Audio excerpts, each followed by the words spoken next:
Berarti langsung aja deh konklusinya. Halal atau haram, Kak? Bismillah. Jadi penghasilan gaji YouTuber itu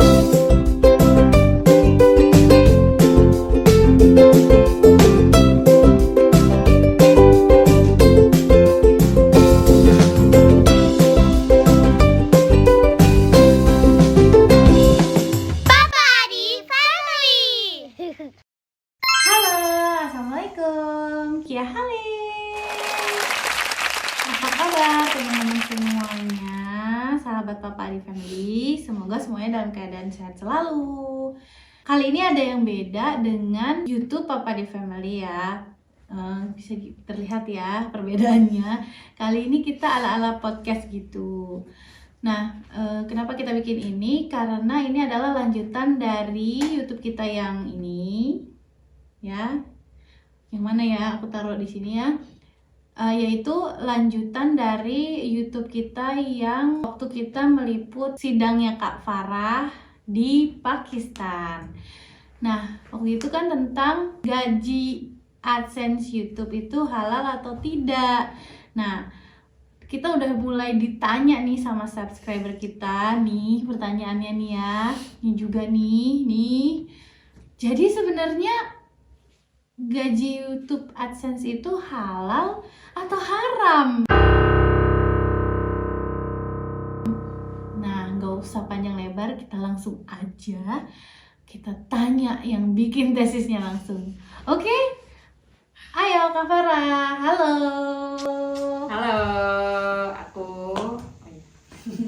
Halo, aku Farah Fauzia, biasa dipanggil Farah. Aku sekolahnya di kampus International Islamic University of Islamabad atau biasa dipanggil IUI. Nah, aku sekarang lagi menempuh master dan alhamdulillah sudah selesai.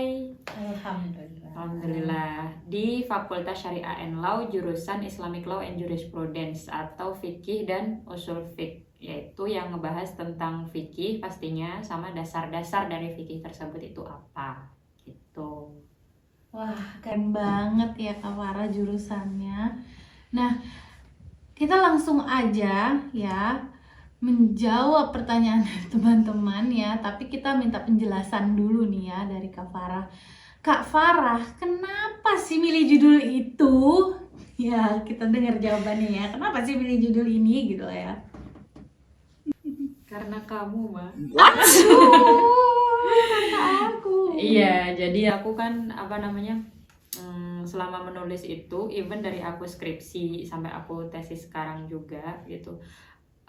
Gak tahu ya, kan kita kan menulis itu kan mengambil masalah yang ada di sekitar kita kan. Nah itu sebenarnya yang pengen aku bahas itu benar-benar masalah orang-orang yang terdekat aku itu gitu. Even dari skripsi S1 aku juga ngebahas tentang akad atau transaksi dari bisnis yang sedang dijalanin sama bapak aku pas itu gitu. Halal atau haram gitu. Ketika haram itu kenapa, ketika halal gimana gitu. Jadi melakukan transaksinya itu betul gitu. Nah yang sekarang juga kebetulan kan di sekitar aku ini kan YouTuber ya, ada Papa Adi Family gitu.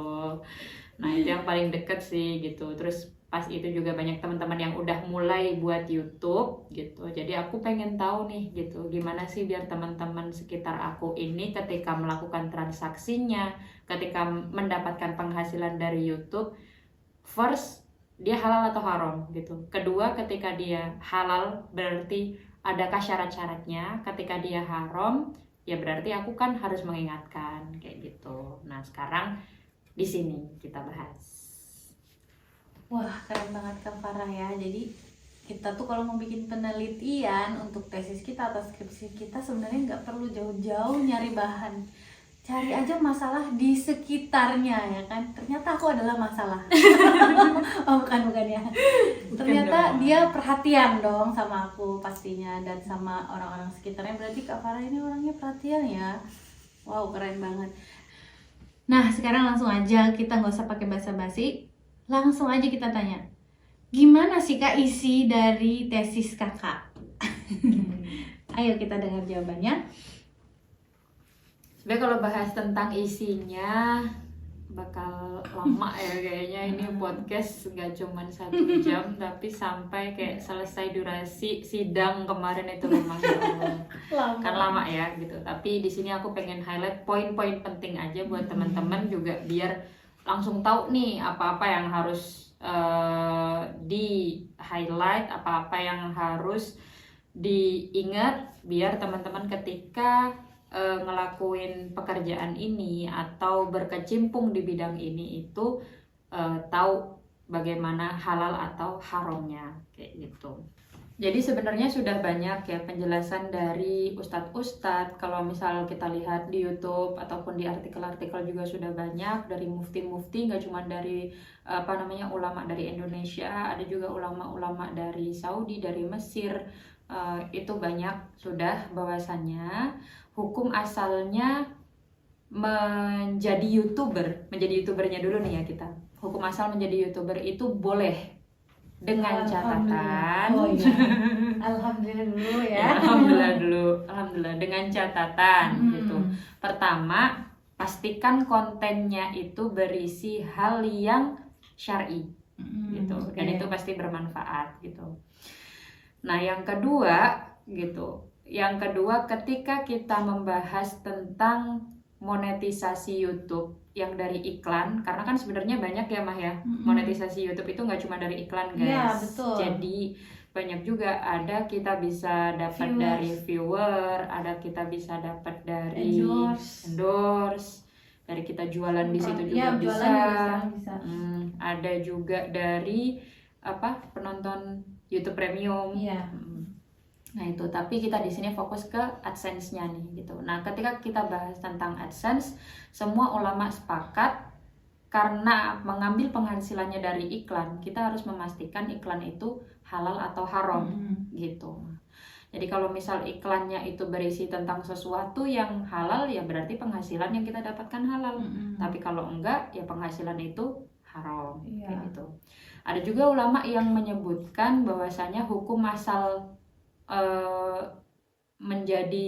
mendapat penghasilan dari YouTuber itu haram, tapi tetap nggak mutlak haram, tapi ada pengecualiannya di situ. Jadi hukum asalnya haram kecuali gitu.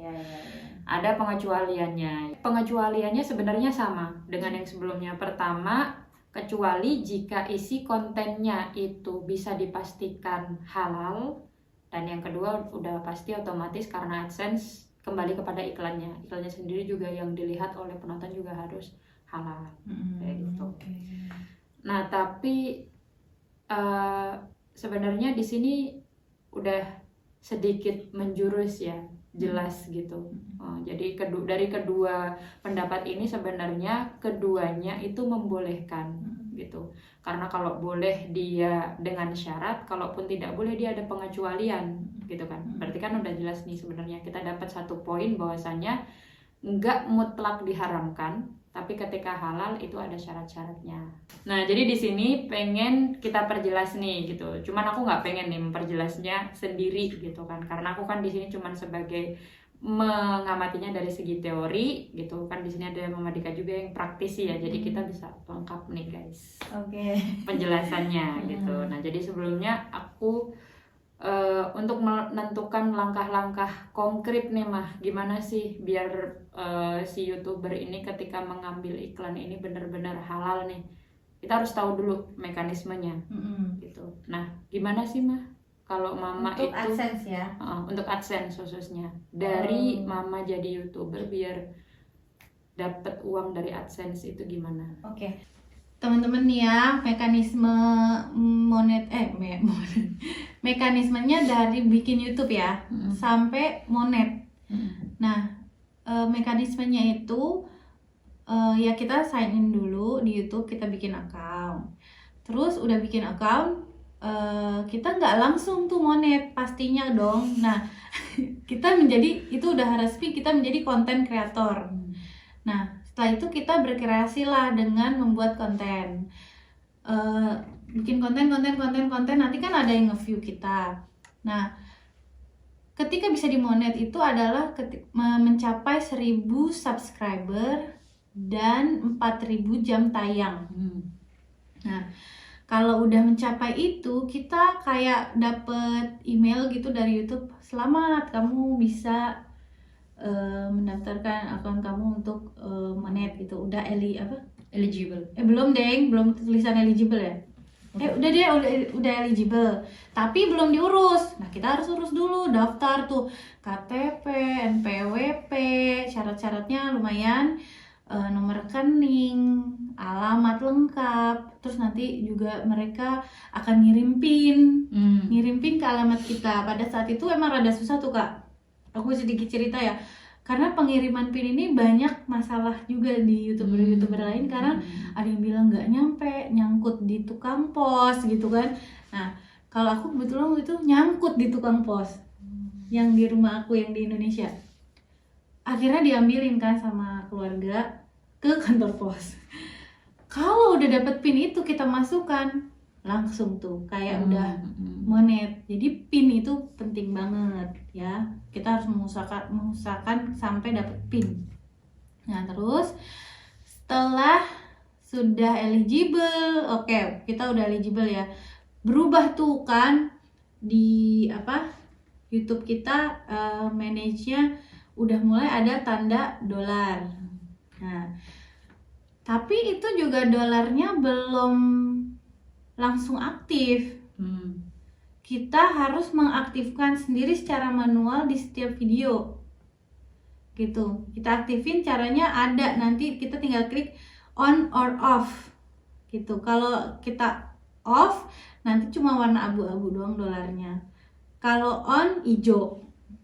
Nah, kalau udah hijau, itu tandanya udah monet. Udah terhitung, sejak itu terhitung ini ya, masuk uangnya. Nah, udah gitu mulai deh tuh AdSense mulai menampilkan iklan di YouTube kita.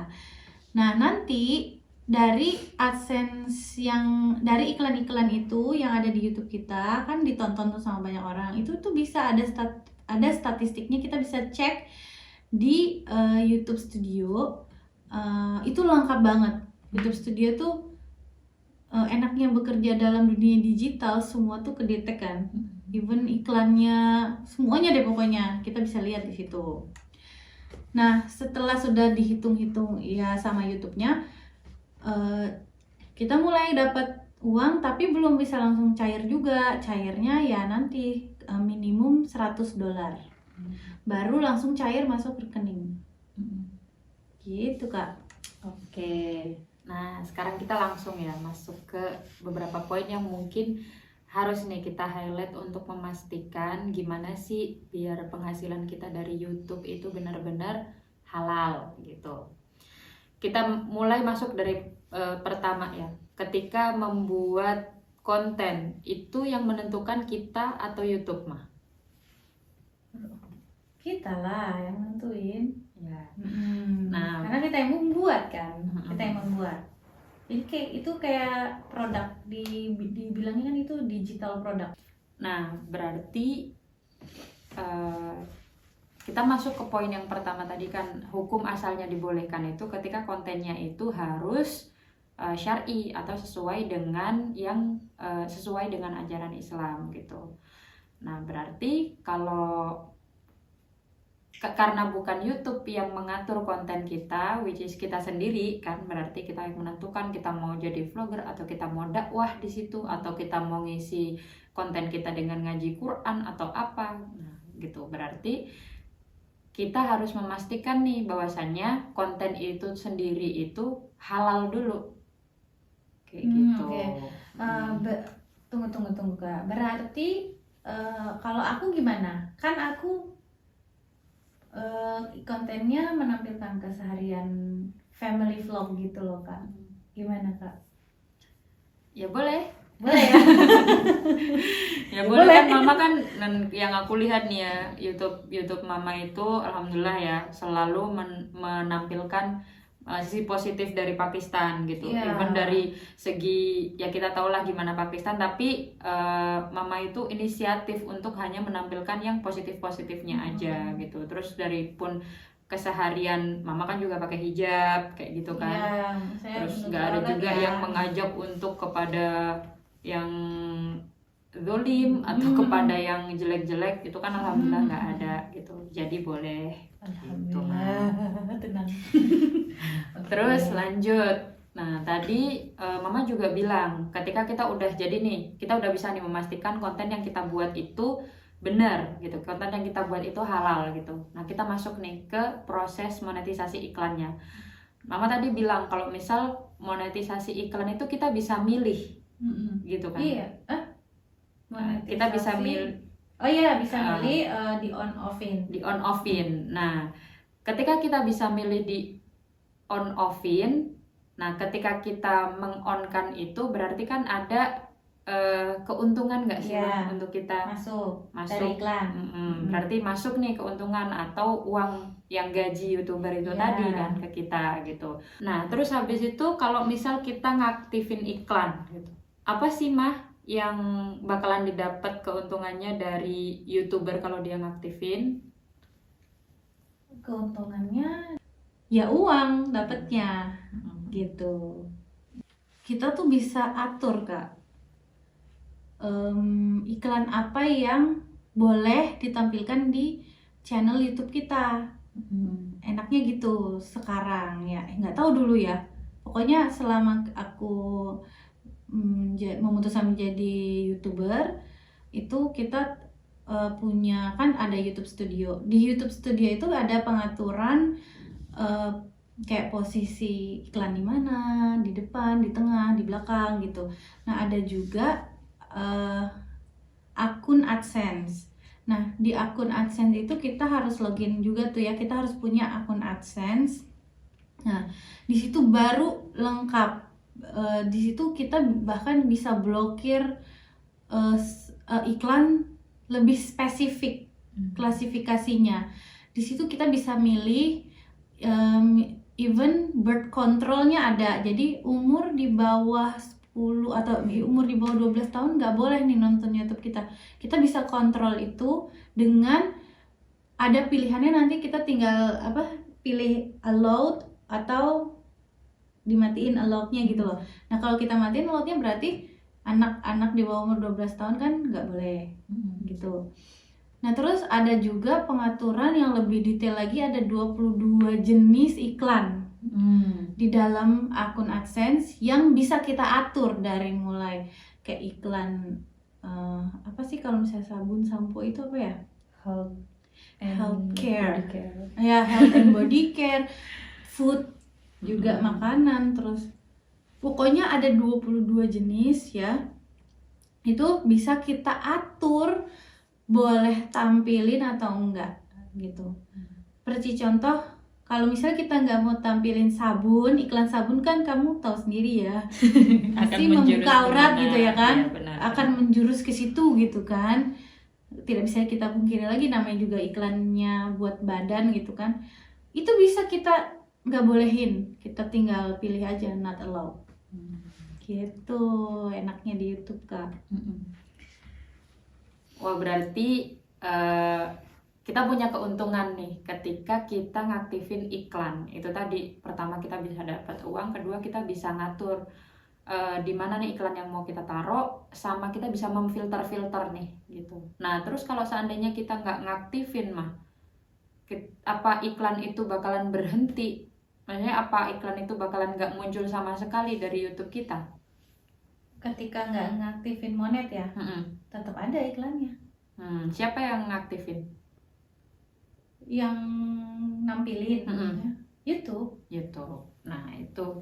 Jadi kemarin itu aku sempat juga di sini pembahasan sama ustazah pembimbing aku itu lumayan panjang di poin ini gitu. Karena sebenarnya jadi YouTuber tuh dilema loh Mah. Ketika dia mau menampilkan, di situ dia ada kecemasan iklan yang bakalan tampil itu halal atau haram gitu kan. Tapi ketika dia nggak mengaktifkan, ternyata dia nggak bisa filter dan dia nggak bisa mengatur iklannya itu mau ditaruh di mana gitu loh. Dan Which is kan berarti iklan yang ditampilkan YouTube secara sepihak itu malah nggak kekontrol sama sekali. iya, Gitu. Tapi kalau kita memilih untuk monetisasi iklan, kita punya kesempatan untuk filter Mengatur. itu lebih bisa diatur, lebih bisa dikontrol gitu. Jadi, ada aja. Iya, terus nah jadi sebenarnya di sini kesimpulan kami itu menitik beratkan ke lebih baik diaktifkan dengan catatan itu tadi. Dengan catatan karena dengan mengaktifkan itu kita bisa melakukan filter yang bisa itu ngatur sendiri ya? usaha kita lah gitu, Ya. ikhtiar kita untuk membuat iklan yang tampil dengan hal-hal yang tidak syar'i itu lebih sedikit kayak gitu. Iya. Dan pengennya kan kita seluruhnya Aku ya dapet sebenarnya. poinnya, aku dapet poinnya. Oke. Itu. Nah, terus sebenarnya kan yang nampilin iklan pun itu tuh sebenarnya bukan kita loh gitu, bukan YouTuber loh gitu, melainkan memang itu dipasang as algoritma YouTube sama algoritma AdSense gitu. Jadi yang bisa dilakukan satu-satunya oleh YouTuber itu ya pertama itu memastikan kontennya, yang kedua dia harus melewati aktivasi monetisasi iklan itu biar dia bisa filter gitu. Maka filter di sini menjadi penting banget gitu loh. Tuh. I got this point. Oke. Nah, oke, kita udah dapet ya poinnya. Sekarang berarti langsung aja deh konklusinya. Halal atau haram, Kak? Gimana nih jawabannya? Bismillah. Bismillah. Bismillah ya. Aku juga bismillah.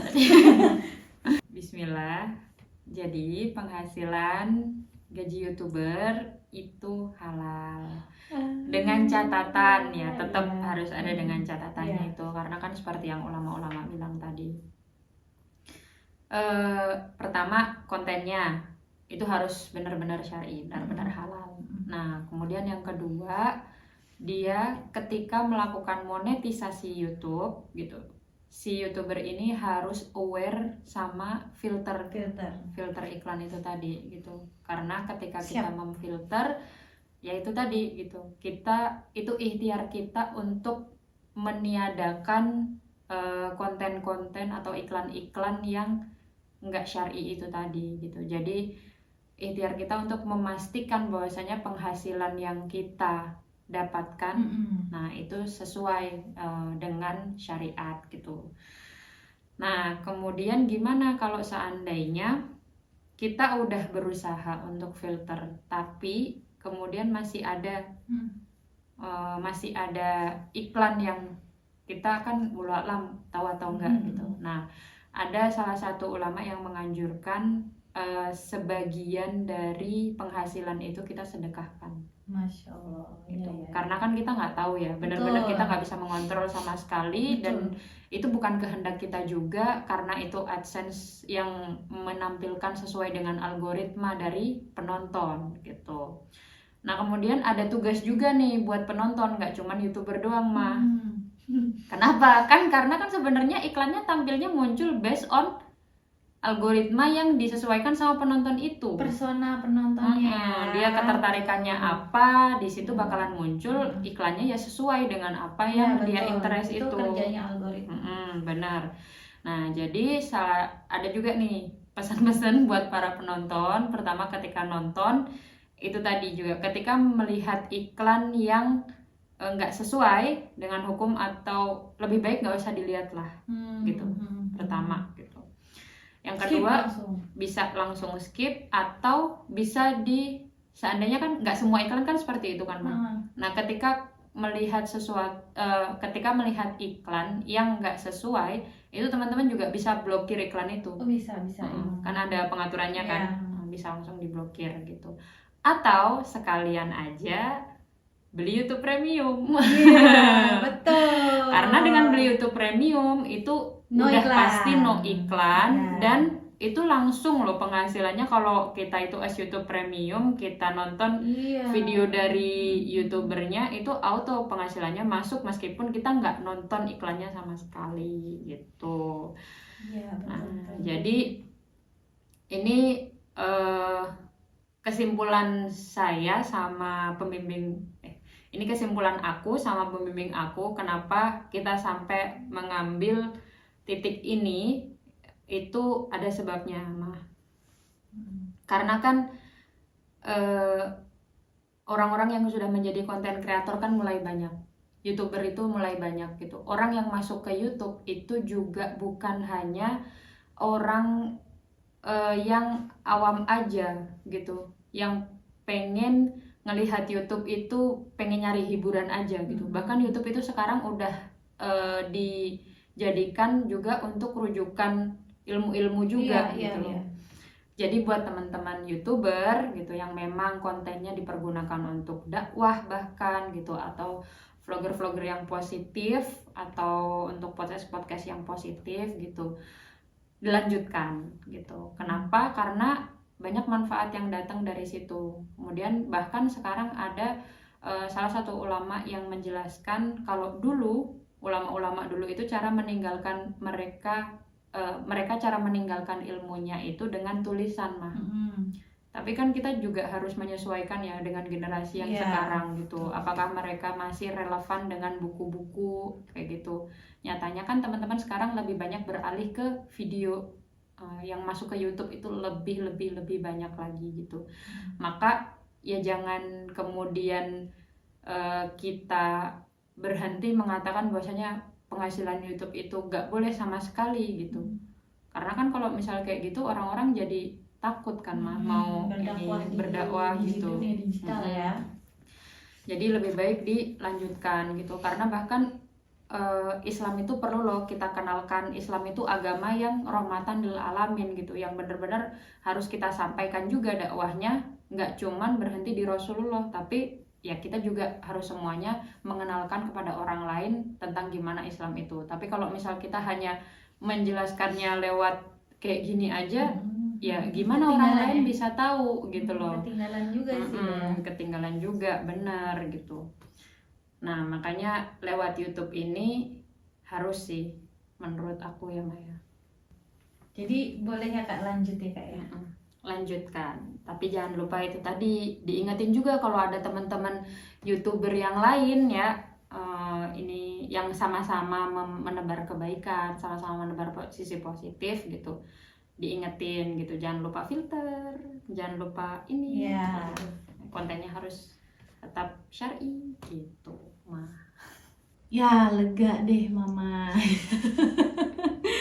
Jadi sudah terjawab ya oleh Kak Farah. Jadi intinya sih kita juga tidak bisa menutup mata dengan dunia digital ya Kak ya, karena perubahan zaman yang membuat kita juga terbawa arus, sehingga juga jangan sampai kita hanya ke bawah arus, tapi kalau bawa arus kan kayak ngikut aja gitu. Kita harus juga mengerti bagaimana menggunakan dunia digital ini dengan baik, dengan bertujuan gitu loh. Ada manfaatnya, memberi manfaat, nggak cuma asal sebagai, kalau menurut aku sih dengan memfilter iklan itu adalah sebagai tanggung jawab kita sebagai muslim ya Kak. Benar.